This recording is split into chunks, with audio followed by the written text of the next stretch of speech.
Hey, this is Marilyn Gigliotti. Hey, this is Brian O'Halloran. Hey, everybody. My name is Scott Schiaffo, actor best known as the Chulies Gum Guy from the film Clerks. And welcome to Clerks Minute. You're listening to Clerks Minute. And I'm not even supposed to be here today. Hi, this is Mike Zapsik from AMC's Comic Book Man, the podcast I Sell Comics, and the Ming and Mike Show. And you're listening to Clerks Minute. What's up, everybody? This is Ming Chen from AMC's Comic Book Man. You got a minute? Good, because you're listening to Clerks Minute. Hey, this is Walt Flanagan, the Lon Chaney of the 90s, and you are listening to Clerks Minute.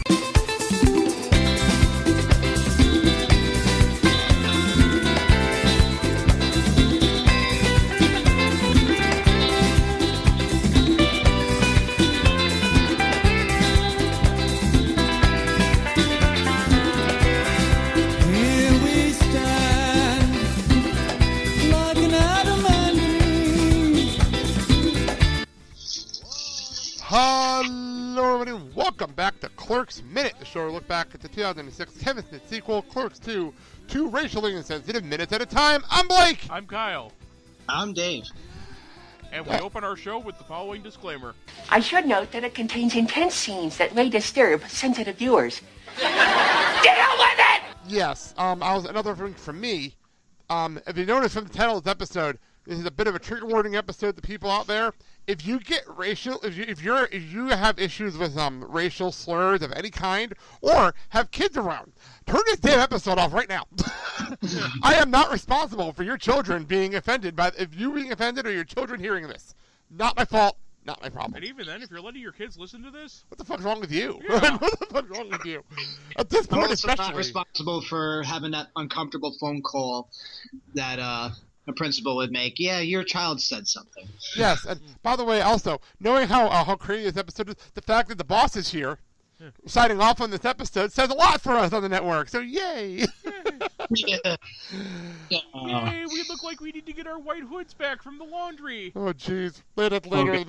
We'll get to that. First of all, Dave, welcome back to the show. Thanks for having me. We were joking at the beginning of the season. There were literally 3 things that I wrote down before I broke down the episode here. One was Scott Holden saying he wanted the cake scene in the during Donkey Show. One was Mandy jumping on for Rosario Dawson dancing. The other one was you telling me when we were in Jersey that you wanted the part of the Porch Monkey scene. Yes. Well, here we are. Here we are, and oh boy, here we go. Are you regretting this decision now? Ask me that at the end of the episode. Okay, so we get started with Wanda and Earthquake, as we were eloquently calling them by their real names. We don't know their character names at all. Wanda and Earthquake, coming this fall to Fox. I feel like you made that joke in the last episode. I feel like you did that. But anyway, Rhonda's telling them that she's going to go to the paper and all you are going to get fired, which is a fantastic line. Yeah. Yeah. Earthquake tries to take the food. Wanda does not want him to take the food and throws it on the floor. What a waste of food. By the way, that's a lot of food wasted. I honestly feel bad for Earthquake. It's very depressing. I honestly feel bad for Earthquake. The guy doesn't care about what was said. He just wants his damn food. What was the line in the last episode we talked about? What? I will, baby. You can't taste racism. There it is. You can't taste racism. That was the line. We seriously need to make that a shirt. We may have to by the time this episode there. It'll give us some steam off of this episode. Anyway, by the way, I want to say Becky's amazing because he's like, "Thank you, come again," which cracked me up. That was very funny line reading. And then before we get back to everything, Earthquake, this has to be improv because he yells out the door, "Don't leave me, baby!" Cracked me up. I didn't expect that. Well, given the fact that it's implied that she beats his ass. It was just so funny. It was so funny. But that's not the point of this. Here we go. Here we go, people. Becky asks Randal, "Are you out of your fucking mind?" With all the righteous fury that Rosario Dawson can muster. Oh yeah. By the way, so Dave, we've asked all of our guests this. Did you ever know that Porch Monkey was a racial slur before this movie? No, I did not because wasn't necessarily brought up that way. So yeah, it was an interesting experience to learn a few things. Yes, I know in the last episode we looked it up, and it is entirely on the website.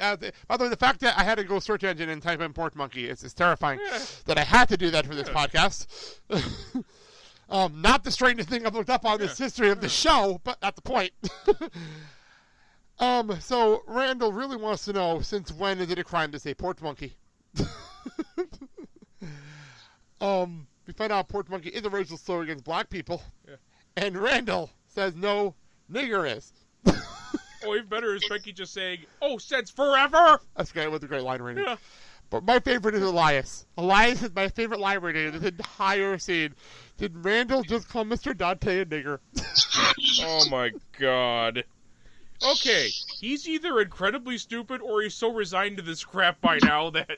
I think it's that. I think it's the latter at this point. He's so used to it. Although, given his belief in pillow pants, he probably really is that stupid. Well, the funny part is, I'm seeing Elias' face, I'm like, he looks so innocent. Like, why is this innocent boy saying the word nigger? That's what I want to know. There's the comedy. Oh, my God. There's the comedy. Dave, I hear you wanted to chime in. Yeah, I'm here. It's funny because, like, number one, clearly for the record, like, I know you're saying it for the podcast. I hate that word. Oh, so do I. Yeah, it's just, I can't imagine through all of this the amount of outtakes they had to take because, like Kyle was saying, they said that word with a straight face, and it's just like three times. I never in my life could I do that. Because in the context of a comedy situation, like if I were signed up for a movie and that had to be something I had to say, there's no way I would be able to stay in that I could not do it. I'd apologize before every take. Yeah. I would have lost my cool. I would have lost my cool even in the beginning, like when she's throwing the food and everyone's getting all pissed off and, you know, what the fuck is your problem? You know, just going off. Absolutely going off. I would have just laughed, especially when she's yelling at me. Like, if that was my character, I would have lost it. I would never have been able to complete that scene. Well, we continue on. Because the outtakes are so massive, they're now in a giant crate next to the Ark of the Covenant in the government warehouse. Oh, jeez. We continue on, where Randal goes and says, I didn't call Dante a nigger, I just said nigger is a racial slur. Which is a fair point. Yes. Admittedly, fair point. So was Pork Monkey. But here we go. This is the line that I literally had to, they said it so fast, and I typed it out because I looked it up on IMDb. By the way, the fact that this line is an IMDb quote is adorable and stupid at the same time. Yeah. There we go. I'm sorry. Oh, it is not. Coon, spook, spade, mooly, jigaboo, knick-knock. Those are racial slurs. And even better was when you were watching this back, you were counting them off on your fingers. Well, I want to make sure I had them all written down. I had them all. The immediate thing that came to my mind when this part of it came on was the Carlin 7 words he gave on TV. So that's immediately the first thing that comes to mind. Like, it's done so effortlessly. It's done so with a straight face. That was Carlin-esque, and I was just like, you know the 7, don't you, that you can't say on television? Shit, piss, fuck, cunt, cocksucker, motherfucker, and tits, huh? Oh my God. What's funny is you throw the N-word in, it is 7 words. Yeah. If you throw the N-word in there. Well, I got two things to say here. Number one, I think if you say all 7 in front of a mirror 3 times, David Duke shows up like Candyman. Oh God. Wow, I didn't see that one coming at all. Wow. And number 2, when they got to Jigaboo, it made me think of Police Academy with I think it's either Blanks or Copeland calling Hooks that, and Hightower getting so pissed off that he flips the car over with him in it. Oh my God. And what makes that scene for me is G.W. Bailey's realizing that, oh shit, he's truly pissed off. When I hear Jigaboo, I think of like Opie and Anthony. Yeah. That's the first thing I think of. When I used to listen to Opie and Anthony, they did it. Okay, I can tell the story here because it fits this episode. On Opie and Anthony. This is back in 2001. I want to say 2002. This is pre Sex for Sam. This is pre that. They did a bit. It was called the Most Offensive Song Contest. Do you remember this, Dave? What was the name of the bit again? The Most Offensive Song Contest.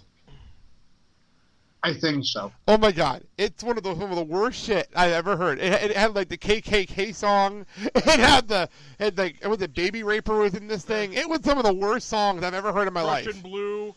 I don't think I was part of this episode. I don't think I was part of the O&A stuff. Well, wait a minute. Should I explain that before? You can finish your thing. I gotta look this up. Okay. Yes. Prussian Blue is a duo of two sisters who sing white supremacist songs, as in Nazi songs. Okay. I've never heard of them. Okay, but yeah, they played them on a. I'm actually kind of happy I never heard of them. They played them on Opie and Anthony's probably as part of that, but I heard about them through the website Something Awful. I've never heard of that. That's actually pretty interesting. Well, what's interesting is that they grew up and they shook those off, although one of them is still a Holocaust denier. But hey, you can't have everything. Okay, so I have Okay, well, okay. Thank you. Let's see if this actually works because the problem is. A lot of these old websites for Opie and Anthony don't exist anymore. So, okay, here's the list. Okay, I apologize again. And I might because of how ridiculous this episode is, I may play one of these in here because they're so bad. It all started because Jay Moore and Stephen Lynch sang in improv a song called Full Blown AIDS. That's how this all started. Full Blown AIDS? Yes. FBA. Down to my target weight. Sarcoma popped out all over my face. I lost 3 teeth and all of my friends. Looks like this time I'm nearing the end for no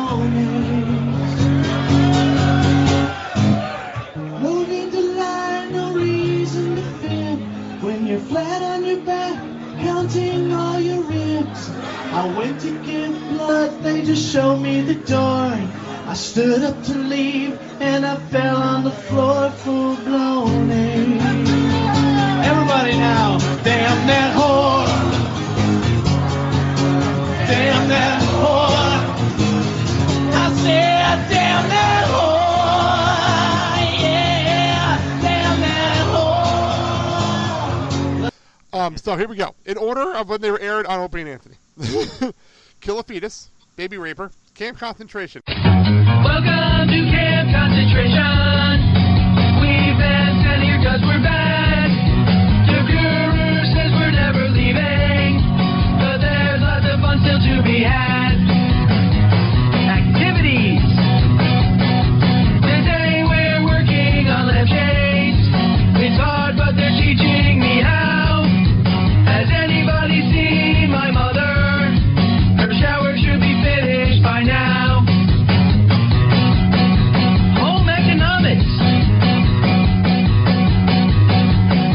Today they're teaching me cooking, and boy, these ovens are big. Has anybody seen my father? I made this especially for him. Welcome to Camp Concentration. We've been sent here because we're bad. The guru says we're never leaving, but there's lots of fun still to be had. Stuck in an oven with juice. Cock's out of none. I'm horny for little girls. Old Man Fuhrer. Oh, mein Führer, build some ovens just to cook up juice. Please sweep them down and gas them good. Stole their clothes and shoes. With a baked heap here and a boiled Ivy there. Here a kite there, Jew, everywhere a dead Jew. Oh, mein Führer, build some ovens just to cook up juice. Imagine, just born my daughter, the Ku Klux Klan. Who could take a nigga, hang him from a tree, burn a house and his for lawn and kill his family? The Ku Klux Klan. The Ku Klux Klan can. The Ku Klux Klan can cause us fill the world with hate and wear a funny white hood. My AIDS, Viva das Auschwitz, Schindler's List, New War Baby Soup, Homo number 1. How does imagine get it on there? Because it was different words. Oh, There was different words. I was going to say it's one of these things. Oh, no, Like it made sense. It made sense, actually. Yeah.